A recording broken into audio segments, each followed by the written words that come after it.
On top of the walls, they set up a skeleton roof of slender poles. Then, in the south wall, they cut a tall hole for a door, and in the west wall and the east wall, they cut square holes for windows. Laura couldn't wait to see the inside of the house. As soon as the tall hole was cut, she ran inside.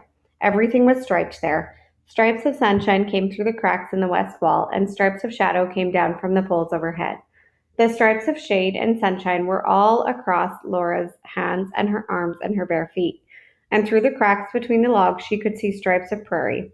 The sweet smell of the prairie mixed with the sweet smell of cut wood. Then, as Pa cut away the logs to make the window hole in the west wall, chunks of sunshine came in. When he finished, a big block of sunshine lay on the ground inside the house. Around the door hole and the new window holes, Pa and Mr. Edwards nailed thin slats against the cut ends of the logs. And the house was finished, all but the roof. The walls were solid and the house was large, much larger than the tent. It was a nice house. Mr. Edwards said he would go home now, but Pa and Ma said he must stay to supper. Ma had cooked an especially good supper because they had company. There was stewed jackrabbit with white flour dumplings and plenty of gravy. There was a steaming hot, thick cornbread flavored with bacon fat. There was molasses to eat on the cornbread. But because this was a company supper, they did not sweeten their coffee with molasses. Ma brought out the little paper pack of pale brown store sugar. Mr. Edwards said he surely did appreciate that supper. Then Pa brought out his fiddle. Mr. Edwards stretched out on the ground to listen, but first Pa played for Laura and Mary. He played their very favorite song, and he sang it. Laura liked it best of all because Pa's voice went down deep, deep, deeper in that song. Oh, I am a gypsy king, I come and go as I please. I pull my old nightcap down and take the world at my ease. Then his voice went deep, deep, deep down, deeper than the very oldest bullfrogs. Oh, I am a gypsy king. They all laughed. Laura could hardly stop laughing. Oh, sing it again, Pa, sing it again, she cried, before she remembered that children must be seen and not heard. Then she was quiet. Pa went on playing, and everything began to dance. Mr. Edwards rose up on one elbow. Then he danced up, and then he jumped up and danced.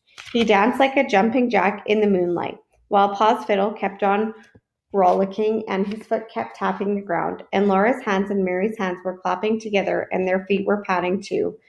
You're the fiddlingest fool that I have ever seen, Mr. Edwards shouted admiringly to Pa. He didn't stop dancing. Pa didn't stop playing. He played Money Musk and Arkansas Traveler, Irish Washerwoman, and the Devil's Hornpipe. Baby Carrie couldn't sleep in all that music. She sat up in Ma's lap, looking at Mr. Edwards with round eyes and clapping her little hands. Even the firelight danced, and all around its edge the shadows were dancing. Only the new house stood still and quiet in the dark until the big moon rose and shone in its gray walls. Mr. Edwards said he must go. It was a long way back to his camp on the other side of the woods and the creek. He took his gun and said good night to Laura and Mary and Ma. He said a bachelor got mighty lonesome, and surely he had enjoyed this evening of home life. Play, Ingalls, he said. Play me down the road. So while he went down the creek road and out of sight, Pa played, and Pa and Mr. Edwards and Laura sang with all their might. Old Dan Tucker was a fine old man. He washed his face in the frying pan. He combed his hair with a wagon wheel and died of the toothache in his heel. Get out of the way for old Dan Tucker. He's too late to get his supper. Supper is over and the dishes washed. Nothing left but a piece of squash. Old Dan Tucker went to town, riding a mule, leading a hound. Far over the prairie rang Pa's big voice and Laura's little one, and faintly from the creek bottoms came a last whoop from Mr. Edwards. Get out of the way for old Dan Tucker. He's too late to get his supper. When Pa's fiddle stopped, they could not hear Mr. Edwards any more. Only the wind whistled in the prairie grasses. The big yellow moon was sailing high overhead. The sky was so full of light that not one star twinkled in it, and all of the prairie was a shadowy mellowness. Then from the woods by the creek a nightingale began to sing. Everything was silent, listening to the nightingale's song. The bird sang on and on. The cool wind moved over the prairie, and the song was round and clear above the grasses whispering. The sky was like a bowl of light, overturned on the flat black land. The song ended. No one moved or spoke. Laura and Mary were quiet. Pa and Ma sat motionless. Only the wind stirred and the grasses sighed. Then Pa lifted the fiddle to his shoulder and softly touched the bow to the strings.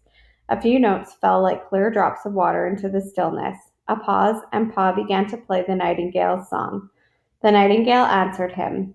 The nightingale began to sing,